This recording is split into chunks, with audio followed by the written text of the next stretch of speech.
Bible की the book of Mathews में एक वाक़या लिखा गया है जो हमें बताता है कि हज़रत ईसा अलैहिस्सलाम की पैदाइश के बाद यरूशलेम में 4 पुरस्रार लोग दाखिल होते हैं। बुक ऑफ मैथ्यूज में इन 4 लोगों को 4 इल्म वाले कहा गया है। हज़रत ईसा अलैहिस्सलाम की पैदाइश के चंद ही दिनों बाद ये इल्म वाले 4 लोग यरूशलेम में दाखिल होते हैं और यहूदियों के बादशाह से मुलाकात करते हैं और वो बादशाह को बताते हैं कि उन्होंने मशरिक की तरफ से एक बहुत ही बड़ा सितारा निकलते हुए देखा है। एक इतना बड़ा सितारा जिसकी रोशनी के आगे तमाम सितारों की रोशनी दिखाई ही ना दे। और बाइबल ही की एक और book the book of James में लिखा हुआ है कि इस स्टार के निकलने का मतलब है कि यहूदियों का सबसे बड़ा बादशाह पैदा हो चुका है। बादशाह से मुलाकात के बाद ये चारों लोग बैतुल्लाह की तरफ जाने लगे और रास्ते में ये एक ऐसे घर में रुके जहाँ एक बच्चा मौजूद था जिसे पैदा हुए चंद ही दिन हुए थे और ये बच्चा कोई और नहीं बल्कि हज़रत ईसा अलैहिस्सलाम थे। दोस्तों, ये सितारा जो उन यहूदियों ने देखा था इसे आज हम द स्टार ऑफ बैतुल्लहम के नाम से जानते हैं। इसके बारे में कुछ ईसाई तो ये समझते हैं कि ये महज एक कहानी है, इसका हकीकत से कोई ताल्लुक नहीं, जबकि कुछ लोग इसे एक मौजज़ा कहते हैं जिसकी साइंटिफिक एक्सप्लेनेशन हो ही नहीं सकती, क्योंकि इस तारे की डिस्क्रिप्शन जो बाइबल में आई है वो बिल्कुल भी मामूली नहीं है। क्योंकि इसके बारे में लिखा गया है कि ये इतना बड़ा सितारा था जिसके आगे बाकी तमाम सितारों की रोशनी बिल्कुल मांद पड़ गई थी। लेकिन बिल्कुल इसी इवेंट से मिलता जुलता एक और इवेंट भी हमें हिस्ट्री में मिलता है जिसे 1604 में यूहानस केपलर ने देखा था, क्योंकि यहाँ पर भी केपलर ने एक बहुत बड़ा स्टार देखा था जिसकी रोशनी के आगे तमाम सितारों की रोशनी कम पड़ गई थी। वो यहाँ तक कहते हैं कि ये इतना बड़ा स्टार था, इतना चमकदार स्टार था कि इससे पहले इस तरह का स्टार कभी नहीं देखा गया था। यहाँ तक कि इनके एक खत में ये भी मिलता है कि जिसमें इन्होंने लिखा था कि शायद ये वही स्टार है जो उन 4 इल्म रखने वालों ने देखा था जो हज़रत ईसा की पैदाइश के वक्त यरूशलेम में आए थे। लेकिन आज इस मॉडर्न साइंस के दौर में हम शायद इस इवेंट का नाम जानते हैं क्योंकि ये किसी सितारे को नहीं बल्कि एक सितारे की मौत को देख रहे थे, जिसे आज हम सुपरनोवा कहते हैं, यानी कि एक ऐसा इवेंट जिसमें स्टार एक बहुत बड़े धमाके के साथ फटता है और इसकी रोशनी बाकी तमाम स्टार से ज़्यादा नुमायां होकर नजर आती है। सुपरनोवा के बारे में अगर आप और जानना चाहते हैं तो इसकी डिटेल्स आपको गूगल पर बहुत आराम से मिल जाएंगी। सुपरनोवा को हम यूं एक्सप्लेन कर सकते हैं कि ये एक स्टार की मौत होती है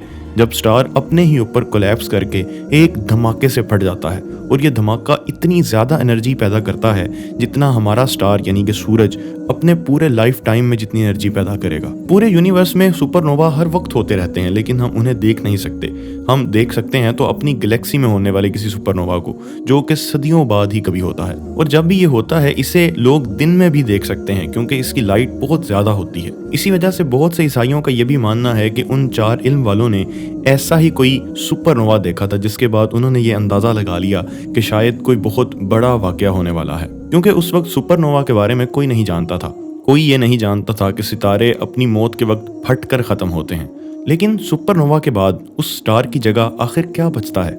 1967 में एक एस्ट्रोफिजिसिस्ट जोसेन बेल अपने सुपरवाइजर के साथ एक स्पेस रिसर्च कर रही थी। इसी दौरान उन्हें स्पेस से बहुत अजीब किस्म के सिग्नल्स मिलना शुरू हुए जो एक खास वक्फे के बाद बार बार आ रहे थे, और ये सिग्नल्स इतने तसलसल के साथ आ रहे थे कि उन्हें यूं लगने लगा कि शायद ये सिग्नल्स उन्हें कोई एलियन भेज रहा है, जिन सिग्नल्स को उन्होंने नाम दिया लिटिल ग्रीन मैन यानी कि LGM-1 का। लेकिन फिर मजीद रिसर्च से पता चला कि ये सिग्नल्स एक स्टार से आ रहे थे, एक ऐसा स्टार जो कि स्पिन कर रहा था जिसे आज हम न्यूट्रॉन स्टार के नाम से जानते हैं। और जब कोई स्टार सुपरनोवा के साथ फटता है तो उसके पीछे बचता है एक न्यूट्रॉन स्टार, और ये इतना ज़्यादा डेंस और इतना हैवी होता है कि अगर इसके मास का एक स्पून भी ज़मीन पर ले आया जाए तो ये माउंट एवरेस्ट से भी बहुत ज़्यादा हैवी होगा। सुनने में ये एक बड़ी अजीब सी बात लगती है लेकिन ये बिल्कुल सच बात है, क्योंकि अपने ऊपर ही कोलैप्स होने की वजह से इसका मास बहुत ही ज़्यादा हैवी हो जाता है।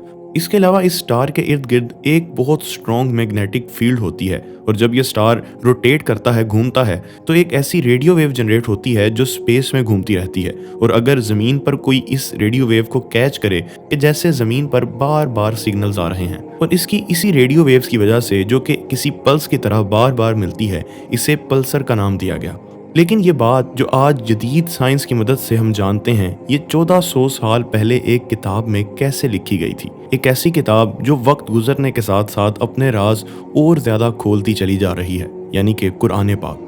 कुरान पाक की सूरह अत-तारिक में अल्लाह ताला फरमाते हैं, कसम है आसमान की और तारिक की, लेकिन तुम्हें क्या खबर वो तारिक क्या है? वो एक चमकता हुआ सितारा है। अरबिक की बहुत पुरानी तफासीर में इससे मुराद दिन में निकलने वाला सितारा लिया गया है, और अरबी लुगत के लिहाज से इसका मतलब है दस्तक देने वाला। इसके अलावा नुमान अली खान के मुताबिक तारिक निकला है तरीक से।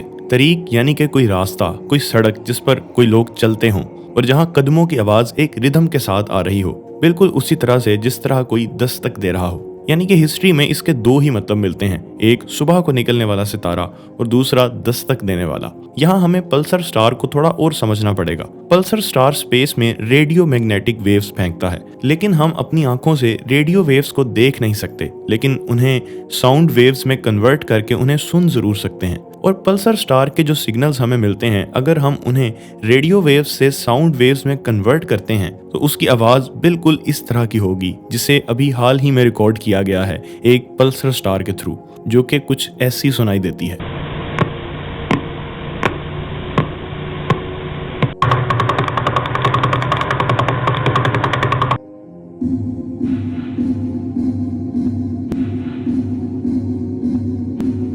सुना आपने, बिल्कुल ऐसी आवाज जैसे कोई दस्तक दे रहा हो। एक पल्सर स्टार, जिसे आज हम नॉकिंग स्टार भी कहते हैं, उसकी वेव्स, जिसे कुरान पाक में अल्लाह ताला ने 1400 साल पहले ही बयान कर दिया था। वस्समाई वत्तारिक वमा अदराक मत्तारिक वन्नज्मुस साकिब। आप लोगों का इसके बारे में क्या ख्याल है, कमेंट सेक्शन में ज़रूर बताइएगा। वीडियो पसंद आई तो चैनल को सब्सक्राइब कर लीजिएगा। आज के लिए सिर्फ इतना ही। मिलते हैं वॉच एंड थिंक की एक नई वीडियो के साथ। तब तक के लिए अल्लाह हाफिज़ नासिर।